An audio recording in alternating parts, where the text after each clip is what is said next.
Okay, so good morning. Today's daf is daf Pei Hey.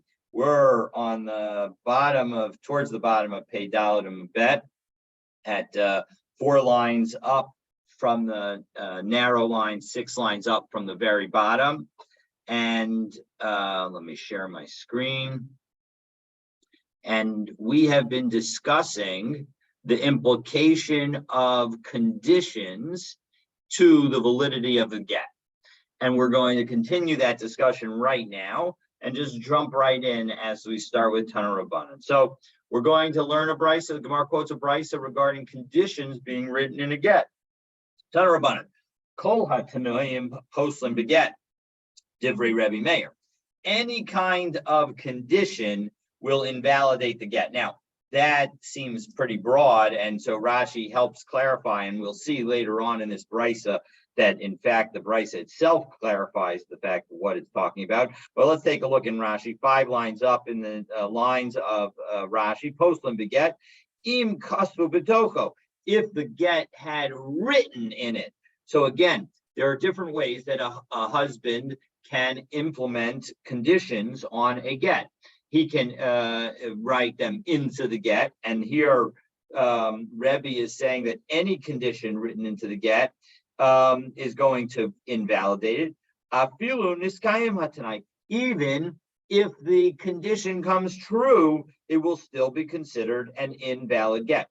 The second way that a person can introduce a condition is orally. So the get itself has no limitations on it, but the person says that this is a get if you do X, Y, and Z.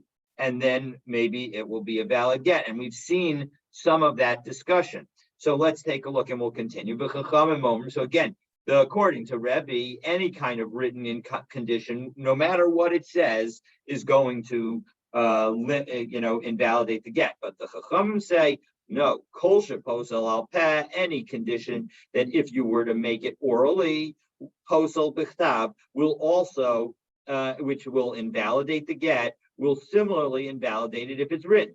And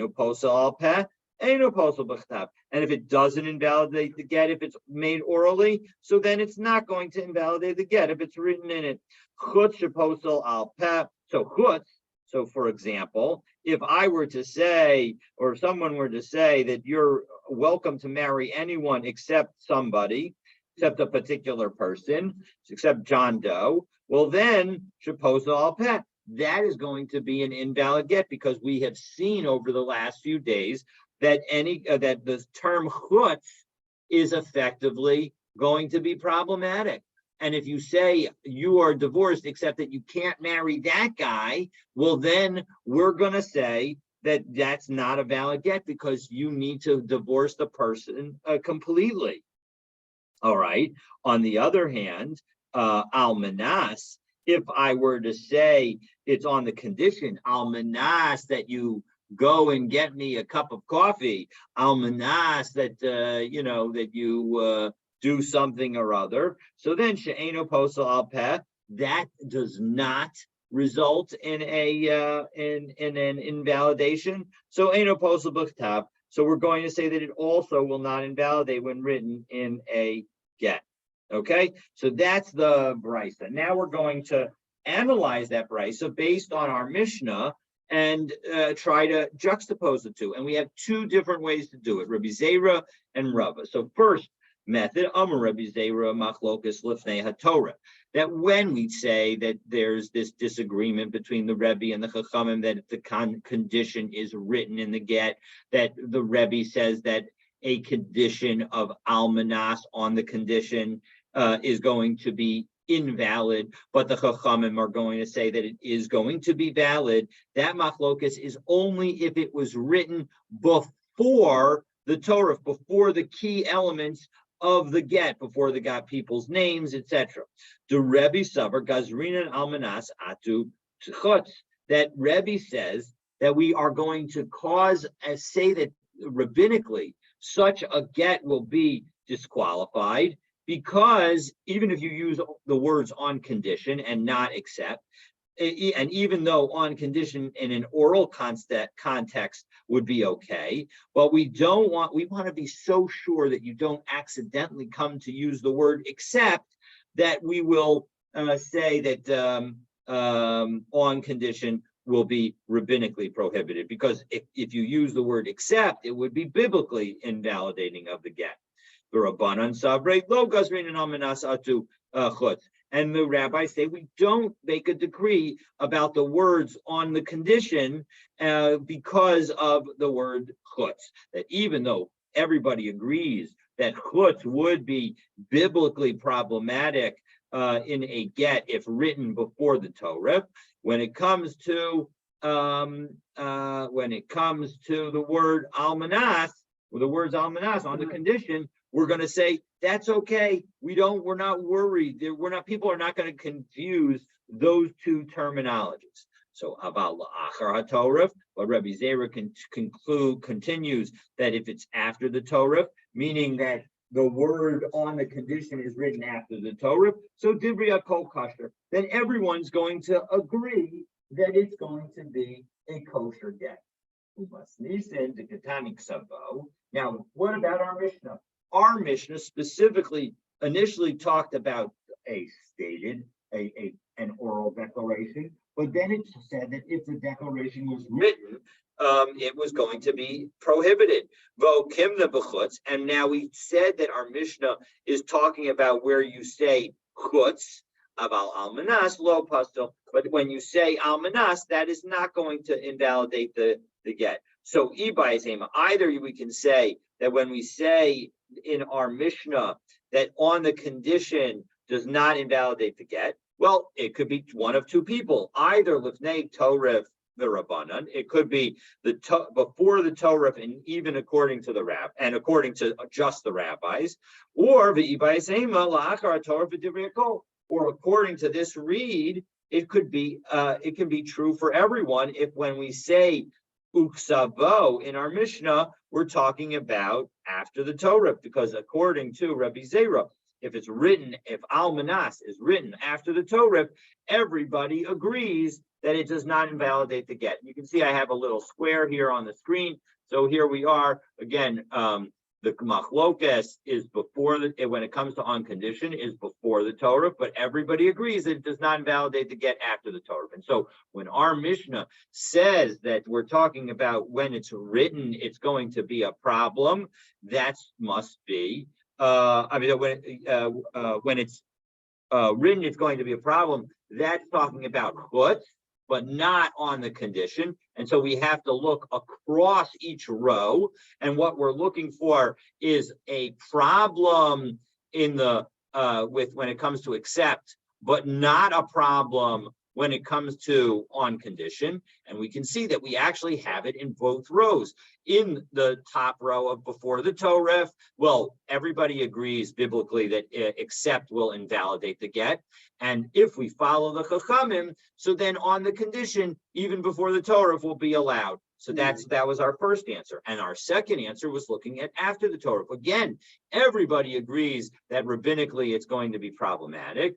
And when it comes to after the Torah, everybody agrees that it does not invalidate the get. So after the Torah, this viewpoint can be, the viewpoint of our Mishnah is consistent with both Rebbe and the Chachamim. Okay, so that was all how Rabbi Zera interpreted our Mishnah. And now Rava is going to interpret our Mishnah. Rava Amar machlokas la'achar haTorah. No, the machlokas between Rebbe and the Chachamim is actually in the bottom right-hand square, which I've highlighted in yellow here.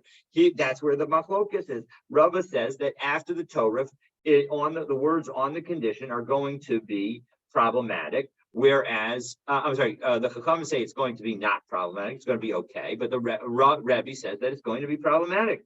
The Rebbe Savar Gazrin and Atulufnei Torah, that Rebbe says that we're worried about after the Torah because of Lifnei Torah, because we're worried about before the Torah. And the Rabbanan Sabri lo gazrin atul lifnei Torah. The rabbis say, no, we're not going to make a decree based on the concern about before the Torah before, after the Torah, because people don't confuse the two, or at least they're not going to make a double confusion. They're not going to confuse both on the condition with except and before with after. Aval lifnei Torah, divrei hakol pasul. But according to Rava, everybody agrees that even almanas will be problematic before the Torah.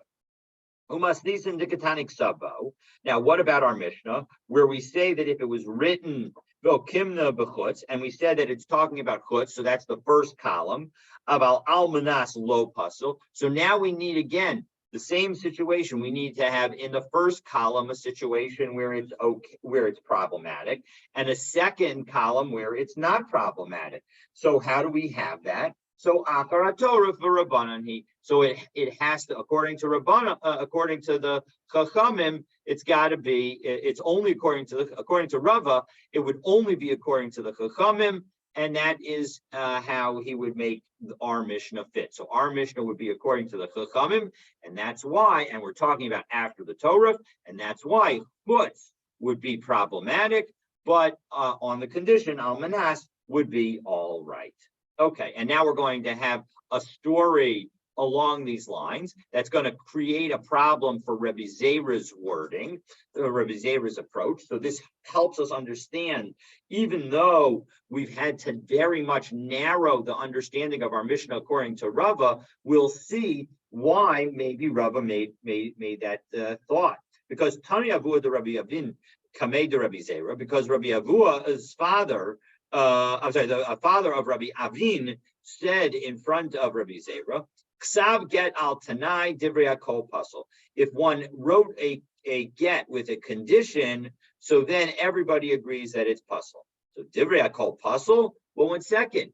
If we're let's say, and we understand that this is talking about the words on the condition, and we can see that there's a problem for Rabbi Zera, because according to Rabbi Zera, there's a machlokes when it's before the Torah, but after the Torah, everybody agrees that it does not invalidate the get. So there's no position with respect to almanas that is consistent with this brisa. And so as a result, this brisa, so he has to explain the brisa. Now note that Rava doesn't have this problem, because Rava says that everyone agrees that rabbinically, even almanas will be problematic if it's before the Torah. So all Rava has to do is say that this is just before the Torah. So now, but according to Rabbi Zera, how does he deal with it? The best you could get, according to Rabbi Zera, when it comes to the words on condition, is to note that before the Torah, there's a disagreement about it. So there's no divrei hakol at all. So elad divrei hakol kasher. So actually, Rabbi Zera would say that no, that brisa is mistaken. The brisa was intended to say that everyone agrees that the get is kasher if the condition is written after the Torah. The heichi dami, and what's the case of where everybody agrees that it's valid? La'achar Torah, after the Torah, because again, Rabbi Zera in the bottom right-hand corner on the screen says all agree that it does not, that on the condition after the Torah does not cause a get to be pasul.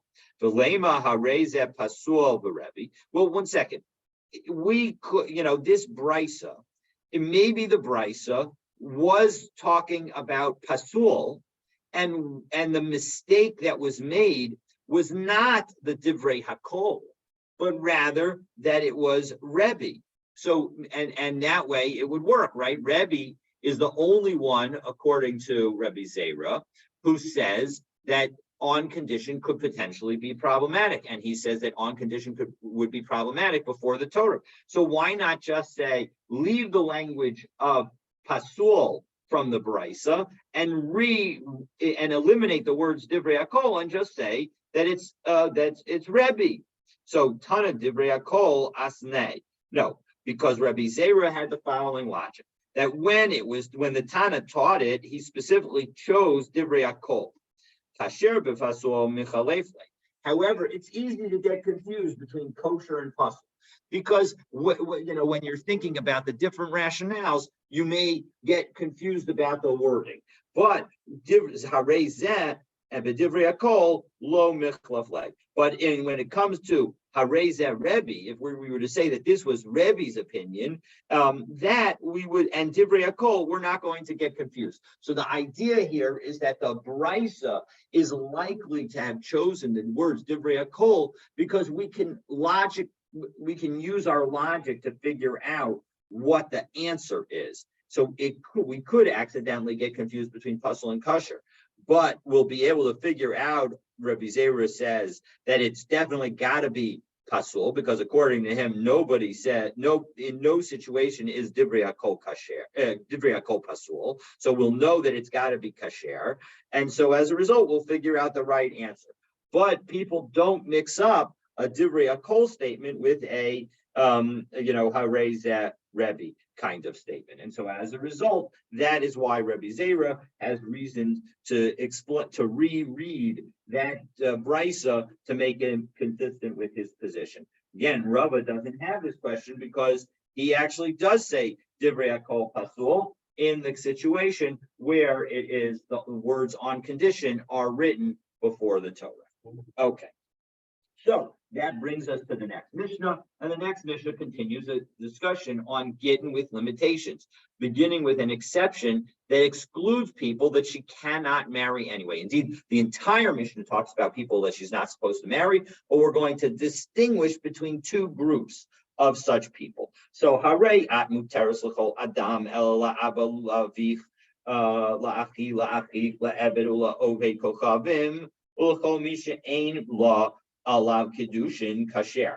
Now, when it comes to excluding people, if the husband were to exclude people to whom that even if she tried to marry, there would not be a marriage, so then we're going to say that that divorce is kasher.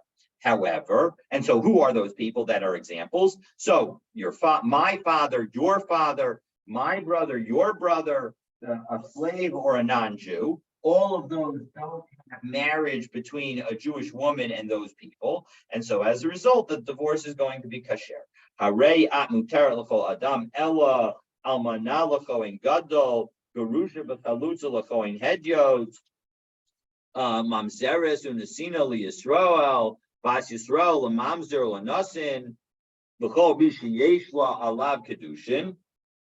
So if the husband were to exclude and say, look, if you are a widow, you're not allowed to marry a Kohen Gadol. And of course, she's also about to be a divorcee, so she can't marry a Kohen Gadol. But all right, we'll put that to the side. Gerusha v'chalutza l'Kohen Hedyot, or a Gerusha and Chalutza to a Kohen Hedyot, meaning that if she was divorced or had the Chalitza done with her in connection with her husband dying without children, and then she falls to the brother, and the brother essentially separates from her in the formal chalitza process. So that person is not allowed to marry a Kohen. And again, now the husband is saying, and I'm going to not divorce you with that respect, or mamzeret, or if she's a mamzer, with respect to her ability to marry a Natan or Yisrael, or vice versa, if she's just a regular daughter of Yisrael or basically anybody, she's not allowed to marry a mamzer or a Natan. And similarly, anyone who she cannot marry, anyone to whom the kedushin would be binding, even though she's prohibited, afilu ba'avera, even though it would involve a sin, well then pasul. Then that does invalidate the get. So again, there are but the point, yes, why does the husband even bother with that? It's a good question, meaning obviously she's not supposed to marry, but he's like, I don't trust you, I think you're going to marry, again, once you get into the divorce world, almost anything is possible because of the emotions that are involved. Yes, exactly. All right, so klala dereisha, in the beginning, and now the Gemara picks up, in the beginning of our Mishnah, we had a general statement, anyone else with whom she cannot do kedushin. So this comes to include all other relations that are subject to a kares penalty.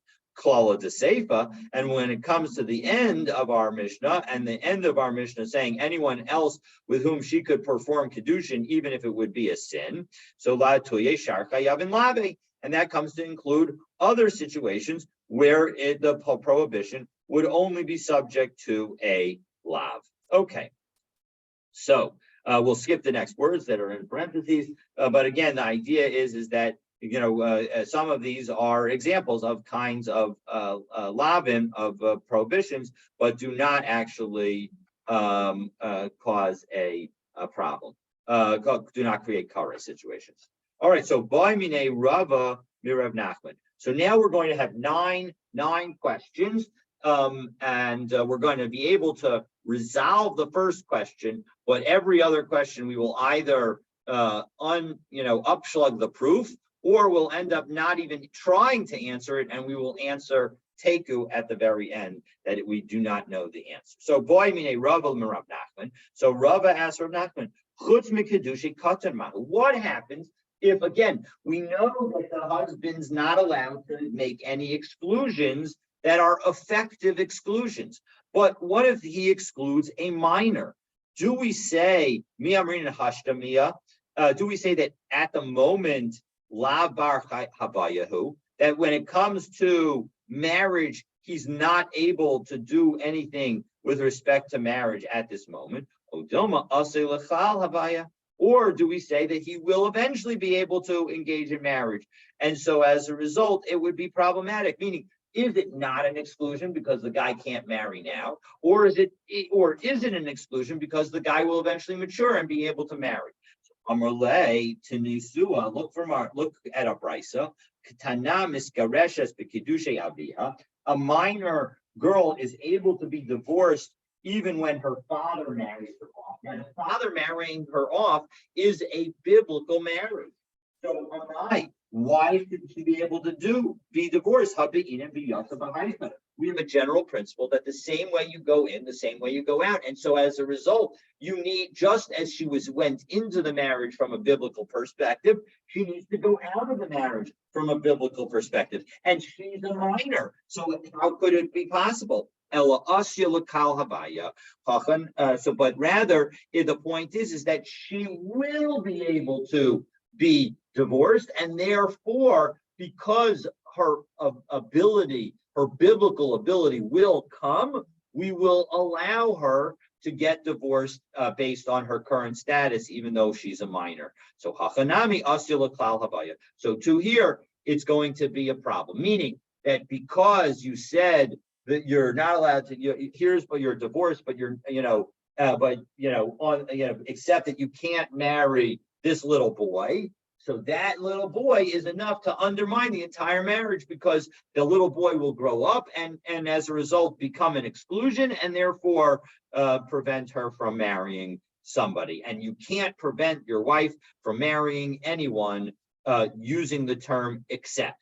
So chutz min hanoladim mahu. What about those who are not yet born? Maybe, all right, I understand that it's a problem to say this little boy, but except for this little boy, but the non-born, hashda miyalo isyalid, they're not even around at this moment. So maybe that's going to be okay. Odilma asida de misyaldi. Or do we say, no, look, they're eventually going to get born, and so as a result, we need to be worried about them, and that's going to be a problem. So Amarle to Nisua, look at our Mishnah. We specifically say in our Mishnah that a slave or a non-Jew can be is an okay exception. Well, im Isa, but if that's true, right, that a non-Jew is okay, but Evid va'ovid kochavim nami avidi de, they are able to convert, and so as a result, they could become subject to marriage, just as the unborn will be subject to marriage. Well, I think you can guess how we're going to upslug this proof, because Hanach lavli iguyuri coming. Well, no, there's a big difference, because a slave and a non-Jew, they're not surely going to convert. Again, the slave, the slave will be freed, and then, but in that process, effectively become a convert. So, but those who are born are destined to be born. It's going to happen for sure. Okay, so all right, you've now, so you've shown that we can't answer it with respect to somebody where we know that the thing is going to happen. Well, what about the following?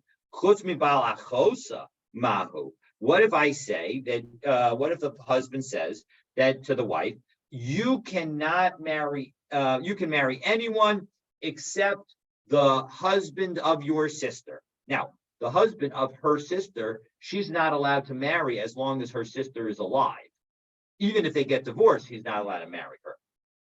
So what's the story? So how does that work? So do we say that so Hashdamiya lo chazile? Do we say that now she's not allowed to marry him, and so as a result, it's going to be a problem? Or maybe the sister will die and she'll be fit for him. So Amralei, so Rav Nachman uses the same try to prove. To Nisua, what about our Mishnah? Again, now we're dealing with both cases of uncertainty. Just like the wife's sister may die, so too the slave and the idolater may convert. So but look, everybody dies. So as a result, death is something that's common. And so as a result, that is why you cannot compare these two cases. But when it comes to conversion, that's uncommon. So as a result, you can't compare the two cases. And you can't say that just because the slave and idolater is not a problem in our Mishnah, we would say the same thing with respect to the husband of the wife's sister. Okay, so question number 4. Well, what about chutz miznusayich mahu? What if I don't even deal with marriage at all? What if I say to you, except if you were to have relations outside of marriage? And Rashi explains that the point is that I'm divorcing you, except that you're not allowed to have, promiscuous, non-marital related sexual relations. So, do we say that we didn't leave any marriage aspect with respect to the woman, with respect to her right to marry somebody else? No, he didn't limit her. He limited her to cohabit outside the context of marriage, because in this exception, what we end up having is that if she were to have a non-marital relation, that would end up being an affair that would cause her to be effectively subject to the death penalty. So as a result, maybe we need to say that's too much of a relationship that is remaining between the husband and the wife. So Amrale to Nesua. Again, let's take a look at our Mishnah. Because what did we say in our Mishnah? La'aba ula'aviv. To my father and to your father. And we said, that the divorce would be valid in that situation. Uvamai. Well, what kind of situation are we talking about there? Well, it has to be Elim b'nesuyin, Abba v'avik b'nei nesuyin. 1 second. We know that a father and a cannot be married, so it can't be talking about marriage. El business. Doesn't this mean that it has to be that we're talking about in a context of an extramarital relation? So and we say that when it comes to the father and the fathers, that we say that that's not being considered like you left over any of the marriage, and so because she's not allowed to marry them anyway, and so as a result she's divorced. So hala achar shire, and so too she's allowed to marry anyone when he says that the only thing you can't do is have an extramarital relationship. No, that is not necessarily a good proof. Sounds like a good proof, but it's not. Because Dilma b'nesuin, maybe when our Mishnah was talking about the father's case, maybe even though marriage does not take effect, maybe we're talking about where they at least try to marry. But the avar v'insiv, and they went ahead and they tried to marry anyway. And therefore, it's only in that case that it's prohibited. And so as a result, again, we have no proof. So now we have a series of 5 questions. Chutz mishalo kedarka, what happens if he says you can go marry anyone, you can even have relations with anyone, but you can't have relations in an atypical manner. Usually this refers to anal intercourse. So Mahu, what's the story? Darka halo shire, but do we say that because everything in the normal manner is left over, where it's as if there's nothing left? Or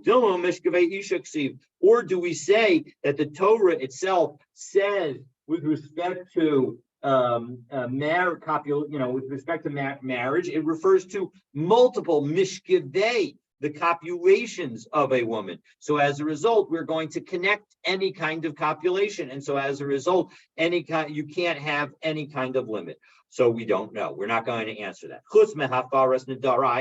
Or what happens if the husband says, except when it comes to revoking your vows, meaning I want to continue to be able to revoke your vows.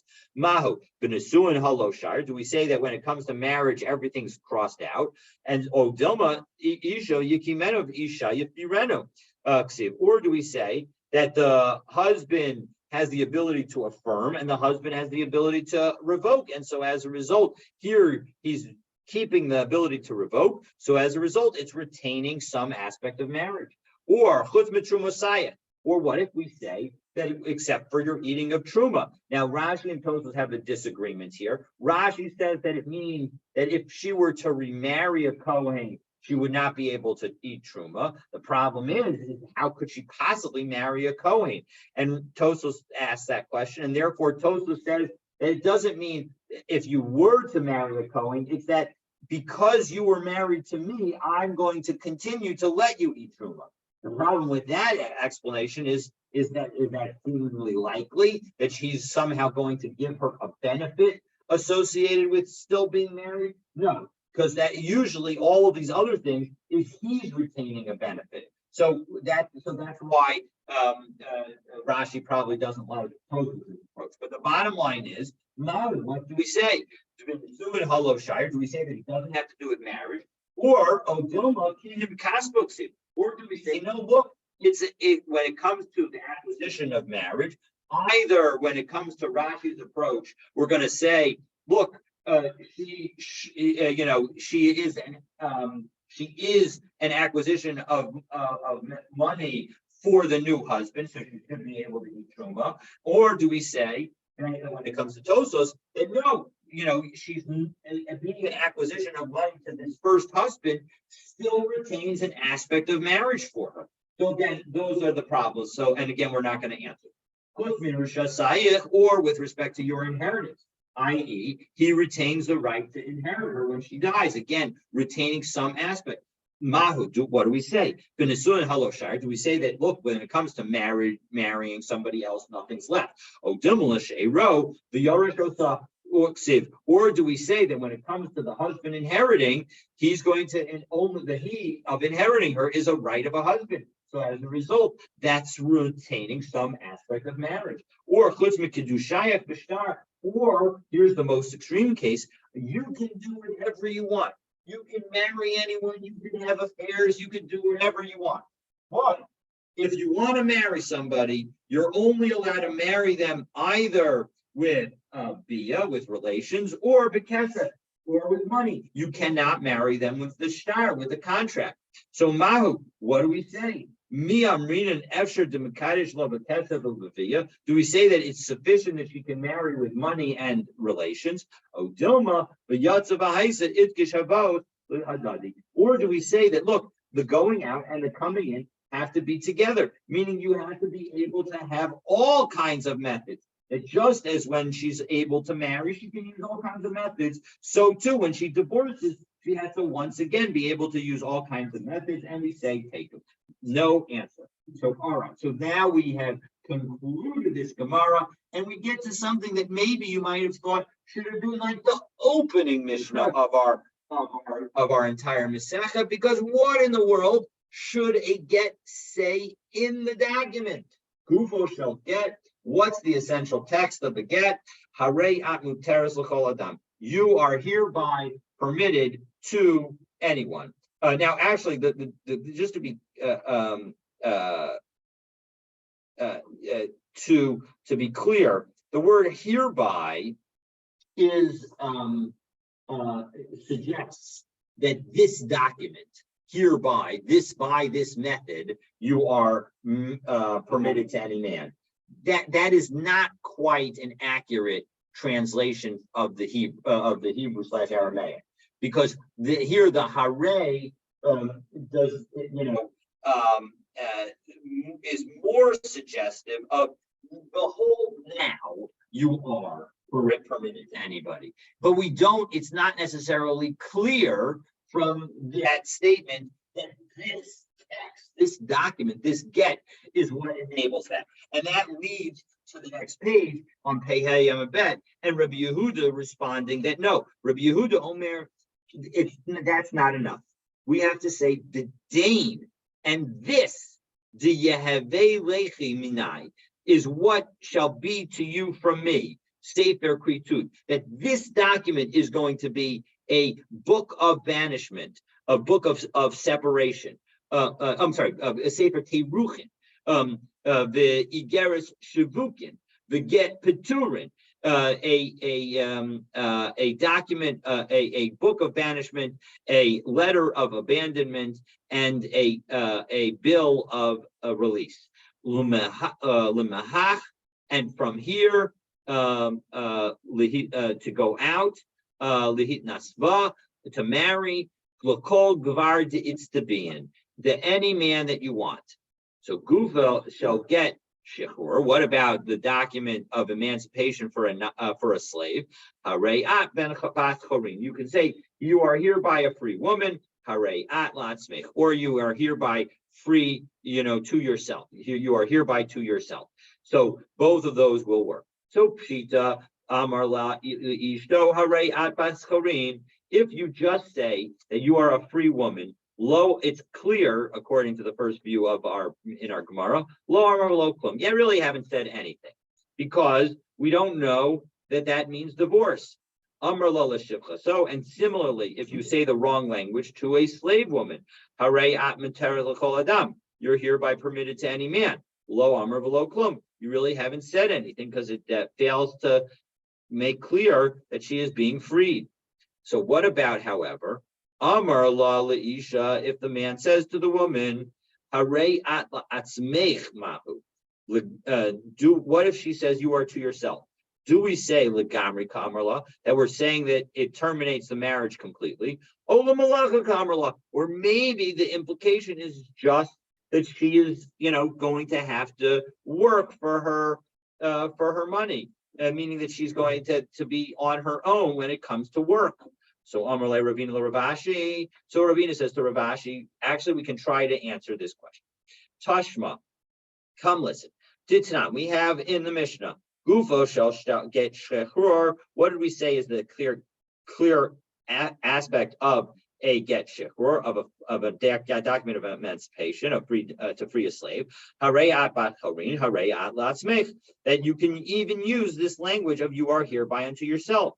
So ma'av the dekanele legufe, if a slave who is owned by his master, ki amarle harei at latzmech kane legufe, you are hereby unto yourself, is sufficient to allow the slave to acquire all of that slave's rights.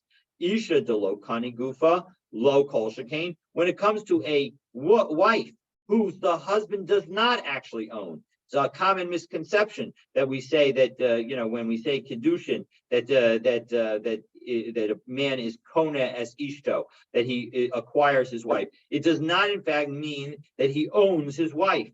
That is not the case, and this is a Gemara that highlights it. And so, as a result, if when it comes to a wife whose body is not owned by the husband, well, then lo kol shekain, it should certainly work. Now, of course, the oddity here is that the first language of at bat chorin, we say does not work, even though it works with respect to a slave. But clearly the point is that you are hereby a free woman does not work, because the problem is that the wife is already free. And so there's no concept to it. So that's probably why that's not going to work. Whereas we can use the Kal V'chomer for you are hereby unto yourself as being an indication of a full acquisition by the person to whom you're speaking of their full rights. So Amrle Ravina la Ravashi, Ravina says to Ravashi, Amrle la Abda, what happens if you say to your slave, Ainli Esafach, I have no dealings with you, Mahu. What's the law? Is that enough to free the slave? Well, let's bring a proof to show that it is. Amr lay Rav Achanin Rav Ashi. Rav Chanin said to Rav Ashi, "For Amri la Rav Chanin michazuna Rav Ashi." Some people say it was Rav Chanin from Mechuza. Tashma. The Tanya Hamocher of the Leovikochavim, we saw this brisa earlier, that if one sells his slave to a non-Jew, Yatzal Cherus, that slave is going to be going free. But Sarach Get Shecher Mirabo Rishon, and the first owner needs to give that get, needs to give a get Shecher, a document of emancipation, to that to the slave.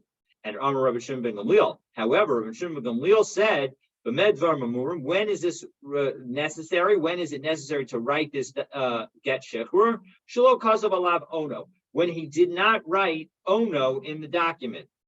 Well, what about kasav alav ono? But if he did write ono, then zehu shechuru. Then that is sufficient as his method of becoming free. Well, my ono. What does that mean, ono? Well, as we saw previously, when we saw this excerpt of the Gemara earlier in this Masechet, Amar Rav Sheshes, the Kasav Lei, it means what he wrote to him, if you were to run away from the non-Jewish buyer, Ainli Esekbach, I have no dealings with you. So we see that Ainli Esekbach is considered a method of emancipation, and so as a result, that would work.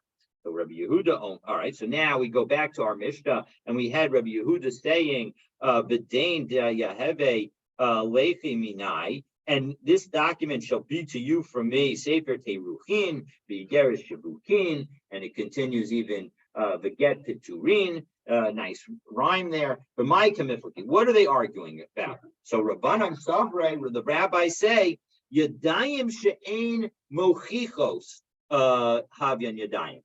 That when it comes to a partial statement, Yadayim, we saw this in the very beginning of Maseches Nedarim, that where we had a Yadayim. Yadayim is I like to use the definition of shorthand, because you plays on the word yad, which is hand, and the concept is that if you pick up a pot, right, you pick it up using the handle. You don't have to hold the pot by the bottom. Of course, that's the whole beauty of a handle, is it allows the handle to stay cool while the whole rest of the pot is hot. The point is that if you were to use a yadayim that is she'ein mochichos, that is not totally crystal clear, havyan yadayim, that is considered a sufficient partial declaration to effectuate what it is you're trying to do. And so when it comes to the get shifra, when it comes to the get between a husband and a wife, and the husband says that you are able to, you're able to marry anyone you want, even though it doesn't say, and it is through this document that you are able to do so, we're going to say it's clear enough that that's the intention. And this is true, even though the husband didn't say, and this, meaning it's not explicit that this document is what does it. So Mochacha Milsa will still understand what's going on here. Devahai Gita Kamagarishla, that it's this document that is allowing her to be divorced. Rabbi Yehuda Savar, however, Rabbi Yehuda says Yadayim she'ein mochichas lo havyan yadayim. That's not going to work. The time of the Kasav Lavadain, and the reason is because he needs to write, and this he needs to say the Mochacha Milsa. He needs to make it perfectly clear the Bahai Gita Kamagarishla, that it is only that is specifically with this document that he is going to divorce her. Avalo Kasav Lavadain, if he didn't write all of the wording and specifically this, so Amri B'Dibura Kirsha, people might say that he's divorcing her orally, and this is Ushtara Raya Ba'almahu, and this document is just proof of the oral divorce. And so that it would be terrible. We definitely don't want people to think that you can divorce somebody orally. So as a result, according to Rabbi Yehuda, we need to include the language of the Dane of this. So now Abaye is going to detail certain potential spelling mistakes that could cause a problem in a get by changing the meaning of certain of the words. But for that, because that will then lead into more discussions in the same line, so we're going to pause here and we will pick up from there. God willing, on tomorrow's daf. Have a wonderful, wonderful day, and I look forward to continuing our learning tomorrow. Have a good day. Thank you. Bye-bye.